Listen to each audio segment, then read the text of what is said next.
नमस्कार, मी प्रीती खंडागळे. आपण पाहता आवाज इंडिया मराठी. दिल्लीतील आंदोलनादरम्यान विद्यार्थ्यांवर झालेल्या लाठीचार्जच्या निषेधार्थ वंचित बहुजन आघाडीने 23 जुलै रोजी महाराष्ट्र बंदची हाक दिली आहे. पक्षाचे राष्ट्रीय अध्यक्ष ॲडव्होकेट प्रकाश आंबेडकर यांनी विद्यार्थ्यांच्या समर्थनार्थ आणि पोलिसांच्या कारवाईच्या निषेधार्थ हा निर्णय जाहीर केलाय.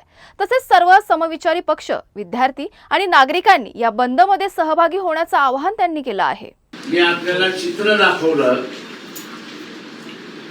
की दिल्ली पोलिसांनी छर्रे वापरलेत, अंगामध्ये घुसलेले आहेत. युनायटेड नेशनने असे छर्रे तुम्हाला वापरता येणार नाही अशी बंदी घातल्यानंतर सुद्धा दिल्ली पोलीस हे छर्रे वापरते. पाण्याचे फवाऱ्यांनी असणारा पुराणा त्या ठिकाणी विद्यार्थ्यांना त्या ठिकाणी मारलं जात आहे. अमानुष लाठीचार्ज केला जातोय.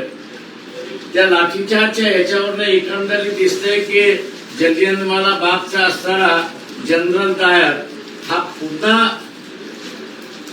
जन्माला आलाय का आणि त्याची ही कृती आहे का अशी त्या ठिकाणी दिसते.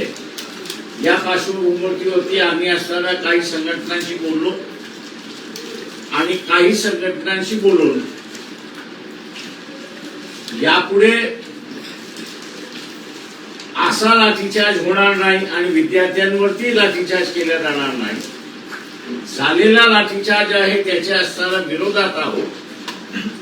ज्या तऱ्हेनं परीक्षेमधले घोटाळे होत आहेत आणि एकंदरीत जे दिसतंय की विद्यार्थ्यांची विचार करण्याची कृती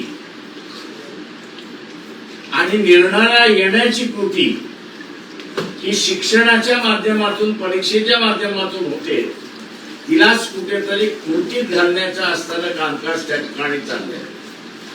अशिक्षित ठेवणं हा जो एक भाग या सरकारचा राहिलेला आहे आणि लोक अशिक्षित राहिली तर आपली सत्ता कायम राहील असा जो एक आभास निर्माण केला जातोय, त्याच्या विरोधातला हा 23 जुलैचा बंद त्या ठिकाणी आम्ही जाहीर केलेला आहे.